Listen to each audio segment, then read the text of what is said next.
DFTV. Tunda Juhudi. Shalom shalom, ni Deborah Mugisha kuri DFTV. Ikiganiro ni Heaven News. No munsi twatemberewe dufise umushitsi wacu yitwa Didier, no muririmbyi akaba n'umukozi w'Imana. Reka tumuhakanya baramutse yongere abidondora bihagije. Ndabaramukije nanje uko mwabivuze nitwa Didier Niyonzima, nkaba ndi umuririmbyi wa gospel, ndongoye umugwi Gigi Sound, nkaba ndi umupapa mfise n'umwana umwe. Ego. Didier, uvuze ko urongoye umugwi Gigi Sound. Umugwi Gigi Sound ni bashaka tubwira Gigi Sound mu majambo yose. Gigi Sound mu majambo yose ni God's Glory Sound, donc ni son y'ubwiza bw'Imana. Numugwi ukorera mu ishengero GGC, urimo chorale, urimo n'abandi ba artiste batandukanye bahimbaza Imana mu buryo butandukanye n'ubwa chorale mu yandi mastile nyene atandukanye. Mukora nka groupe canke? Bon, si groupe ni turi hamwe twese pour dire ko dukorera hamwe, mugabo turi mu mugwi umwe turi benshi, mugabo tugakora mu buryo butandukanye. Ariko nabahe bastar ushobora kutubwira bastar nkuko wavuze barimo amazina yabo baki? Bon, harimo nka Landry Perkins, Kiramuramuzi, harimo Norask, harimo Full Life, harimo GN, harimo ba Kelos, harimo ba Nigodli, na Jeyo. Ni wirongoye?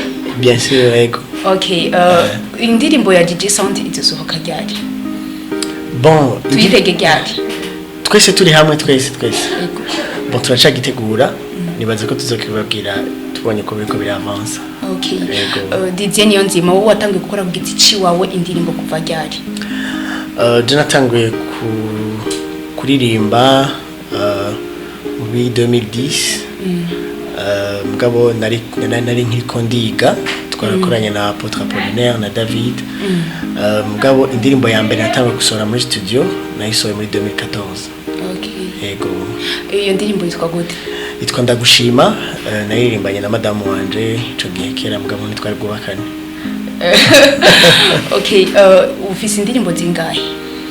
Bon, pour le moment, twarasohoye album. Muri album ndafisemo indirimbo zigera kuri 6. Niyo imwe nari narasohoye avant zibiri, ariyo zibiri nari narakoze zirashika 8. Mbwa kuri YouTube maze gushirako indirimbo zigera kuri 3, izindi bariko barazikora ama video, nibaze ko vuba cyane zizojako. Okay. Wumvise Apotre Apollinaire nkuko bivuze ngo mwarakoranye umwumvise nakahe kantu umva bon niki kintu umva kikwespira kuri we bivanye no kungere mwakoranye ico gihe? Bon, kuri jewe Apotre Apollinaire n'umuvyeyi yarandeze, kandi namwigiye ko byinshi. Acambere n'umutima wo guca bugufi, n'umuntu aciye bugufi kandi n'umuntu yumviriza, n'umuntu kandi ahanura, arazi kurera. Novuga ko namubonye ko akarorero keza, kuko no mu byo nkora uno munsi ndafise reference y'ivyo nkora, ndamwigira ko canke naramubonye ko n'ubu turagumana ku mpanuro, turafashanya. Wumvise David na wumva na niki bon ko hari tandukanizo rya David na Apollinaire? David na burya nta tandukanizo nini hari, kuko na David n'umwana wa Apollinaire. Gusa David nawene n'umwigisha mwiza, yaranyigishije kandi yigisha neza, naramwigiye ko nawene. Ikindi namubonye ko David n'umuntu azi kuririmba, ariko kandi nawene arafise, namwigiye ko n'umwigisha mwiza, arazi kurera. Yaranyigishije twamara umwaka wose, ariko aranyigisha. Nanamubonye ko kandi umutima wo gukunda igikorwa, ko arakunda igikorwa cyo guhimbaza no gutazira. Aranyinspira vraiment ku mutima wo gukunda igikorwa cyane. Okay, Didier, ni kiki wibaza ko ugomba kwandika indirimbo? Bon, ikintu cyambere mpagarara ko mu kwandika indirimbo mpagarara ku ijambo ry'Imana. Yes. Ko ndiko ndasoma ijambo ry'Imana ndahishurirwa, hanyuma uko mpishurirwa niko indirimbo zizamuka muri jewe, kuko iryo hishurirwa nyene mba ndonse kenshi rivyara indirimbo. Ego. Nuwuhe murongo muri Bibiliya ukunze wakubatse canke ugira nka statue yawe? Bon, umurongo je mpagaze ko muri Bibiliya ni Abanyefeso 3:20. avuga ngo uko ubushobozi bwayo bushobora gukora buri muri twebwe bushobora gukora ibirengeye ibyo twibaza n'ibyo twiyumvira uwo murongo novuga yuko ni umurongo de base ku buzima bwanje sinigera mbona yuko hari ibintu binini bindengeye ariko niyumvira ko nta kirengera Imana ishobora gukora ibirengeye ibyo nibaza n'ibyo niyumvira. Okay, muri Gigi Sound harimo abaraperi benshi ni ubonye umuraperi wawe yumvira iki kuko ukorera muri worship none ubonye umuraperi umubona ni kihe gicapo uronka? Bon, je mbonye umuraperi gicapo mbona nuko nawe ni worship mugabo muri style ya rap. Imana yatanze ingabire nyinshi. Je ndashobora kuba ndirimba ariko ntazi kugira rap. Mugabo ugasanga ari undi nawe ashobora kugira rap mugabo agahimbaza Imana muri iyo style yiwe. Je rero abaraperi surtout ba gospel fata ko aba worshipers nabone muri iyo style yabo nyene ujya ariko barahimbaza Imana. Okay. Yego. Biremerewe ko umuririmbyi wari wo wose canke ubuhimbazi wari wo wose aza muri Gigi Sound naho atobasengera muri Gigi. Ndavuga nti wapi? Bon, abari muri Gigi Sound bose babaraba no muri shengero Gigi. Ushaka kuja muri Gigi Sound abanza kuba umumambure w'ishengero hanyuma tugahita tukamwakira muri uwo mugwi. Urumva abari umumambure w'ishengero biroroshe kucinjira muri Gigi Sound.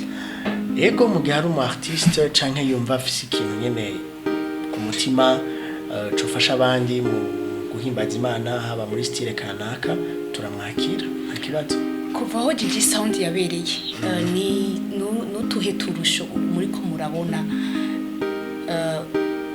kukungene muguma mwakira abandi kuko aho igeze n'umugwa abantu benshi nakahe karusho muguma mubona mubo uri kurarira reka ndavyita uko mubo uri kurarira. Bon, gamere Gigi Sound yatanguye muri 2010. Igihe yatangura yari nka chorale gusa. Donc c'est comme si mengari groupe de louange de muri église. Kandi ntaba artiste benshi barimo. Ariko ubu urico niko ndabona nuko turiko turakira aba artiste benshi cyane.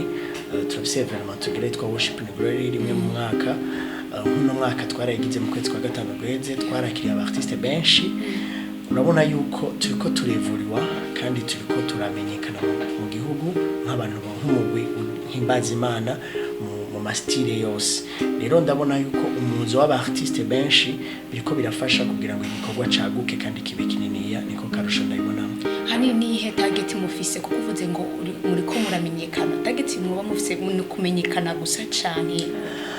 Ani ntitwifuza ko abantu batumenya gusa ariko turifuza gukomunika ubwiza bwa Kristo mu mitima y'abantu. Nkuko nabivuze ni God's glory sound, donc ni son y'ubwiza bw'Imana. Rero ivyo turiko turakora igituma twifuza ko abantu babimenya no kugira ngo tubakomunike ico kintu gifatanye n'ubwiza bw'Imana hanyuma nabo giheze kibashikire. Niyo target yacu nuko tubakomunika ubwiza bw'Imana twanose muri Kristo Yesu. Ni ryari udusoborana indirimbo n'umufasha wawe kuko umufasha wawe tumuzi mu worship nawe nyene tumuzi kwizina rya Patience. Ni ryari utegekanya gusorana nawe indirimbo muri mwamaze kuba umwe mwasorana indirimbo ntimwari muri umwe? Bon, urumva no muririmbyi nawe ne afise indirimbo hariyo ninde ari mu gukora vuba cyane muri studio ariko turiko turagikorera ko burya vuba cyane tuzoyiririmba tuzoyishira habona n'umwana tumushireho. Bo mugabo tuzogikorera ko buhoro buhoro kubera ko novuga ko yaramaze igihe ataboneka no mu gihugu ariko ubu yaraje kandi ni muri studio ni indirimbo ya mbere yiwe yakoze iyoboye rero nashatse ko abanza nawe amenyere terrain akore hanyuma tuzokorana indirimbo par après. Okay, uravye kungene gospel mu Burundi iriko iragenda si ku rwego rushimishije cyane hamwe twoca dushira agati mu kinyo ngo reka dukore kungene twijajara tutijajara. Nike kintu ubona cyo kugwa na cyane cyane muri gospel kugira ngo tube ku rugezo rwiza kandi rwiza cyane? Bon, icambere jewe ndiko ndaraba ikosa sindarishira ku ba artiste kuko abartiste burya turabafise mu Burundi kandi ariko barakora cyane mugabo je ahantu mbona makenga ni mu Barundi bene wacu ikintu cyo gukunda umuziki wabo gushigikira abartiste babo nico mbona umenga ntikiraba kinini cyane donc umenga abanyarwanda nyene baratudomina nyene naho mu gihugu cyacu usanga twumvise indirimbo zo mu Rwanda cyane mugabo sino uri kuraraba je abartiste bamwe turavugana abandi ndabona ko bariko barakora nukuri twose abartiste kandi bariko barakora neza cyane rero numva no himiriza abarundi gukunda na cyane ivy'iwabo donc bagakunda abartiste babo bakabashigikira donc igikorwa cyabo burya niho ingufu zihagaze kuko umuntu agira atera imbere afatwa mu mugongo nabi wabo Jenny baza ko na cyane turi kuri gospel ikintu cyose ni mu mwema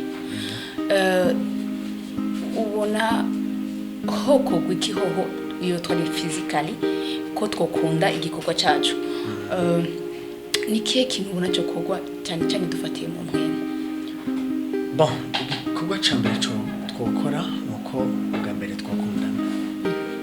twakundana tugasenyeranira kuko ibyo nivyo bivyerekana ko turabana b'Imana nimba ari jenso y'indirimbo canke abandi mu artiste ataro muri Gigi Sound même nkumva yuko n'umufrère akoze igikorwa nkamusengera kugira ngo iterambere ryiwe rigaragarire bose kandi nico gikorwa yakoze gifashe benshi rero ico ncumba cyambere foko dusengeranira dukundana tugashigikirana muri ivyo bikorwa tuko turakora nico kintu cyambere mbona cimwemo kiba gikenewe cyane sino tugiye mu madivision amashengero aho naco tuzoshikako kuko twese tuko twubaka umubiri umwe wa Kristo ego ni yihe ndirimbo ukunze cyane kumviriza cyane naba okay ni yihe ndirimbo ukunze kumviriza muvyo wanje apana ziwawe nuhe muririmbyi cyane n'izihe ndirimbo ukunze kumviriza style y'indirimbo ukunze kumviriza bon jewe ndakunda kumviriza cyane indirimbo nanumviriza cyane indirimbo za Potiporine nta buhinga bwinshi burimo mugabo umutima wazo uranyimpressiona cyane hari abakunda kumviriza ba King Franklin ba Israel donc umwe wese yavana ico bari kwarabiza mu ndirimbo ariko arayumviriza mugabo je ndakunda abartiste biwacu surtout Apollinaire David na Dudu baranyimpressiona ko umutima w'ivyo bakora umva yuko mu ndirimbo zabo harimo umutima wo guhimbaza rero izo nizo ndoto zanje ndumva yuko igikorwa batanguye mvumenga faut pas ko ndakireka faut ko ndagishigikira nanje nkabandaniriza muri yo carrière ego uherutse gusohora indirimbo yise Nezego kubera ikinezego bon kituma nahise nezegwa nuko Bibiliya avuga muri Zaburi 103 ati mutima wanje himbaza uhoraho namubimba mu mwese mushinzi nagiwe nuko d'abord naremba ko uhoraho abereye indirimbo ishimwe mu buzima turahura n'ibintu byinshi turahura n'udu challenge dutandukanye ariko nk'abakristo ikigwanisho cyambere dufise ni indirimbo ishimwe Imana yabwiye Yehoshafati agiye ku rugamba ati intambara si yawe intambara ni yanje tifata abaririmbyi bashira imbere hanyuma intambara ni uhoraho donc numenga twokura amaso ku byo turiko turabona ariko tugashira imitima yacu ku guhimbaza Imana tugashima Imana kuko niwe nkinzo idukingira ikintu citwa ikibi cyose bivanye na target canke umutima wasohoranye igendirimbo Nezegwa ubona neza ko ico washaka ko ushikako kiriko kiraranguka neza ego kubisohoka ndamaze kumva intahe amashingiro naye bakamira ati mama igendirimbo iradufasha kandi ndabibona kuko avant l'année passée narasohoye clip video y'indirimbo nyene mugabo ntiyagize impact nkiye iri kiragira rero uko mbona iri kira impact abantu mbona yuko canke capo nari mfise burya kiriko kirabarealize donc ndumva intahe z'abantu ndumva yuko hari abantu ariko barakira nyene umunezero muri bo bagashira hasi bananiza ariko bakumva ko umunezero uhoraho ari zo nkazi zabo ego okay inyuma ya nezerwa tuyitege iki kadi vuba cyane hariyo indi ndirimbo video zibiri ariko barazitegura neza ariko nibaza ko nko mu kwezi k'umunani mu ntango hazoza indi yitwa izina rya Yesu hanyuma nko mu kwicumi naho hari indi yitwa ishimwe numva yuko ndiko ndategura kugira ngo ndashobore guserva benshi ushaka indirimbo zawe yo zironderera he ku mbuga ngurukanabumenyi yoca kuri YouTube channel yanje ni DJ Niyonzima zibona hariko indirimbo ashobora kuzibona facilement hanyuma akagira like na subscribe kugira ngo yeshize ko n'ibindi azabibone hama partage kugira ngo nabandi bashobore gufashwa byiza cyane. Wiyumvise gute winjiye mu nyubako za DFTV? D'abord aba impressionné ko yari studio nziza. Wow. C'est équipement ya bien. En tout cas urabona ko muri abantu bafite vision kandi ndizera neza ko gutera imbere ari umugabane wanyu. Cyane. Yego. Okay, nakahe kajambo ubwira abakunzi ba DFTV n'abakunzi bawe na ariko cyane cyane kwa dukurikirana kuri DFTV no kuri mu kiganiro cyacu Event News. Gambira kuri DFTV nagenda bashimire kubona mwantumiye kugira ngo nze dukorane ikiganiro tukandanezerewe kandi mani bayizegere cyane. Hanyuma kuba dukurikirana nabo ndabashimiye ko badukurikiranye mfasha umwe akadukurikirana kandi ndifuza ko bashigikira televiziyo DFTV kugira ngo ibikorwa batandukanye ariko barakora mu gihugu canke ibikorwa byayo bishobora kumenyekana hama kandi ndabasaba yuko babandanya basupportinga ibikorwa cy'abartiste bariko barakora mu gihugu byo bari byiza cyane ico nico twiyemeje. Okay, ndabashimiye bakunzi ba DFTV bakunzi ba Event News ya Deborah Mugisha kuri micro behind camera ya Logic Jamali arushikiriza gukora neza kugira ngo amasanamu abashikire ameze neza cyane. Reka ndabashimire kandi bimwe bivuye ibwina mu mutima wanje vuga nti tuzosubira aho utaha mwaraheza giyo. DFTV Tunda Juhudi.